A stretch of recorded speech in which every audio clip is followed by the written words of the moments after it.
Hello అండి, అందరికీ నమస్కారం. Welcome to my channel Sadhana devotional.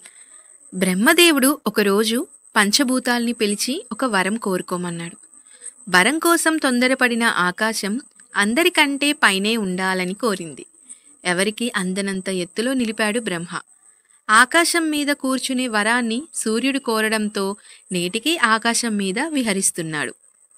వారిద్దరి మీద ఆధిపత్యం చేసే వరమడిగిన జలం మేఘాల రూపంలో మారి ఆకాశం మీద పెత్తనం చలాయిస్తూనే కొన్నిసార్లు సూర్యుణ్ణి కప్పేస్తుంది. పై ముగ్గురిని జయించే శక్తిని వాయువు కోరడంతో పెనుగాలులు వీచినప్పుడు రేగే దుమ్ము ధూళికి మేఘాలు పటాపంచలవ్వడం, సూర్యుడు ఆకాశం కనుమరుగవ్వడం జరుగుతాయి. చివరి వరకు సహనంగా వేచి చూసింది భూదేవి. పై నలుగురు నాకు సేవ చెయ్యాలని కోరడంతో బ్రహ్మ అనుగ్రహించారు. అప్పటినుంచి ఆకాశం భూదేవికి గొడుగు పడుతుంది.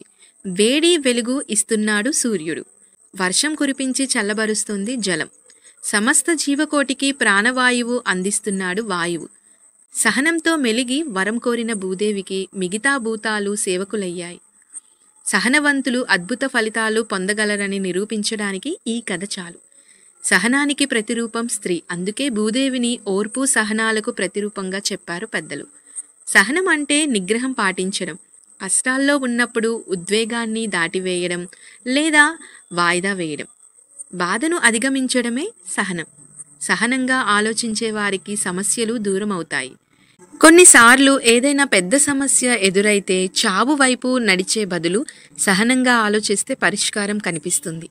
సరైన ఆలోచన కలిగినప్పుడు అనుభవజ్ఞుల్ని ఆశ్రయిస్తే పరిష్కారం దొరుకుతుంది. ఇదండి ఇవాల్టి వీడియో. నా వీడియో కనుక మీకు నచ్చినట్లయితే ప్లీజ్ తప్పకుండా లైక్ చేయండి, షేర్ చేయండి. అలాగే నా ఛానల్ని కొత్తగా చూసిన వాళ్ళైతే తప్పకుండా సబ్స్క్రైబ్ చేసుకోండి. Thank you for watching this video.